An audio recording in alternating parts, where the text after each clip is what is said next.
Opposition has made two assumptions in this round. They first tell you a world in which a school system essentially has no regulations over phones when they're allowed.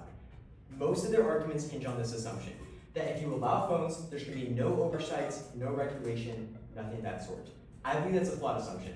The second assumption they make, however, is an archaic worldview that, he said this in his first speech specifically, that education is just between the book, the teacher, and the students. I also believe it's a flawed assumption because when one of those things fails to provide access and concise, well-informed information, then what happens in that case? See, in this speech you can expect three things from me, which is three clashes. I'll be comparing both worlds, both sides of the arguments, and ultimately showing you why the proposition is won this round. I first want to walk you through the idea of distraction, so whether or not students are going to learn better or just be distracted on their phones. Then I'm going to be talking about the cyberbullying issue and essentially the specific abuses and harms to students. And finally, I'll be circling back to the impacts that both Torger and Isaac talked about in terms of the benefits to the school system, the teachers, and students themselves. Let's start off with the first point of the distraction, whether or not students are just going to be pulling out their phones using them all day.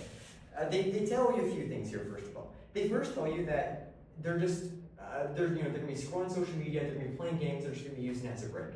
The first thing to notice is, again, this is all completely non-unique, like Torger pointed out.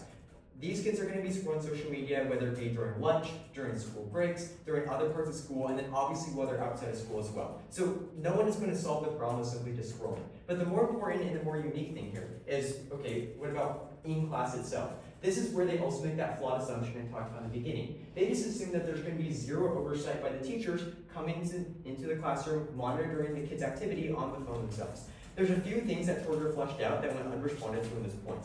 The first is that schools often have Wi-Fi systems that block certain websites, block certain platforms like Instagram and messages and all those things, where if you connect to the Wi-Fi, you're just unable to use those things. Torger fleshed this out. Well, on top of this, Torger also talks about how when you allow a phone, you're now allowing oversight for the phone as well. Think about it this way. If I'm sneaking my phone in class, making sure the teacher doesn't see it, the teacher has no oversight about what I'm doing. Whether it be some of the cyberbullying or simply scrolling or doing something bad on my phone, the teacher doesn't even know on it in the first place.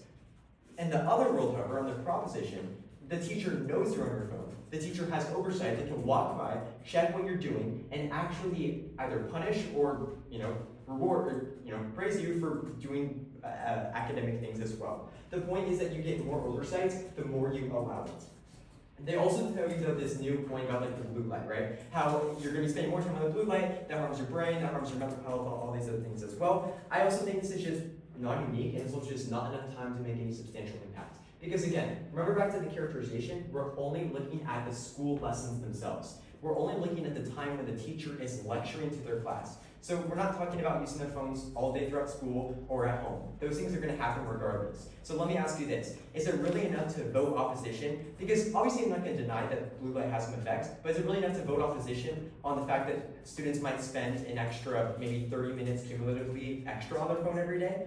That's not a big enough impact in terms of magnitude to actually warrant any change. So when we look at this distraction point overall, when we look at kids spending more time on their phone in disruptive ways or educational ways, we see this absolutely close proposition because there will be oversights, and we're not trying to solve every problem for the kids on their phone. We're just trying to provide a tool for the kids who will use it better. Remember back to Isaac's characterization. This was never refuted. The idea that there's three types of students. Those who just don't care about school whatsoever. We can't really help those people in this case because giving them a phone is not going to change whether or not they care about school. The two that do matter though are the kids who are confused but still want to learn. We essentially unconfuse them by giving them a phone, giving them more access. And then the students who do care about school, who are confused and can actually use their phones to further their learning. Both of those groups are furthered by phones, and any minor negative impact of kids being distracted is outweighed by that. But then they tell you this whole idea of the cyberbullying, right? Torger addressed talking about how this is, first off, just non-unique because cyberbullying happens at other hours, but then he talks about how it's actually better because there's more oversight. This is exactly what we're going to be echoing here, because they essentially got up and talked about in their last speech, repeating a lot of their impacts from their first speech, saying, okay, well, another instance of this happens, they're taking pictures of things in class, right? I 100% get that those things can happen, but again, it can also happen at other hours of the school day. The point now is that the teacher gets oversight over it. Let's take their specific example. In their specific example, right, you're probably not allowed to have your phone in class, which means that you're not allowed to take pictures in class, which means that when a kid does sneak out their phone, take a picture, the teacher has no idea, no way to stop that. Now, however, when the teacher knows that you're probably on your phone because it's allowed, the teacher could see what you're doing, have more oversight, and put an end to it much faster. That's what having oversight, and that's what allowing phones does. So we see the cyberbullying point doesn't flow to their side whatsoever because it's not unique, doesn't provide any actual magnitude. The flip side of this, however, is again better catching it by allowing the teachers to have more oversight, which means we at least maybe get some less cyberbullying in the grand scheme of things. The final question I want to discuss, though, is how it's just better for the school system as a whole and really extend a lot of Isaac's and Torger's impacts. Because ultimately, a lot of this stuff was never addressed in any of the speeches. There's been really no line-by-line refutation to any of what they said, and I'll be more so breaking that down right now.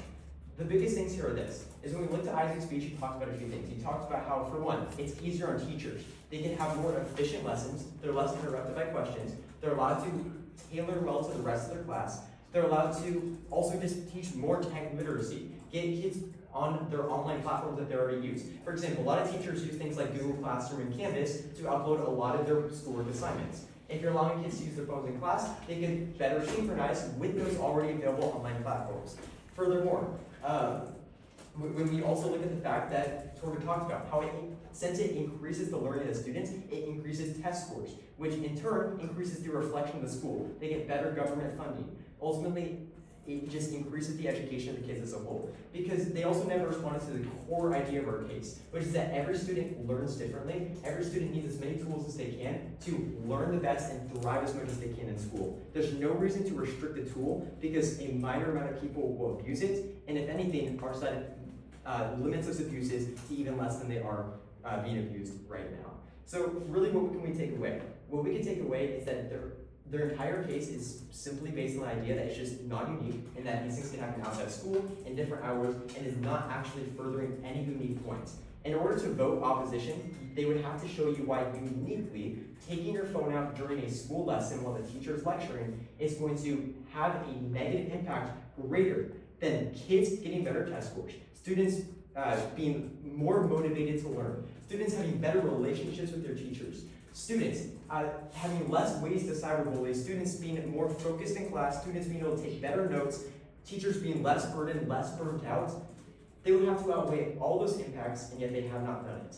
It'll be their third speech in the moments where no new argumentation is essentially allowed to be provided. They've failed to provide the line-by-line argumentation, failed to provide a unique argument, and that's why I'd ask you to vote for opposition. Thanks so much.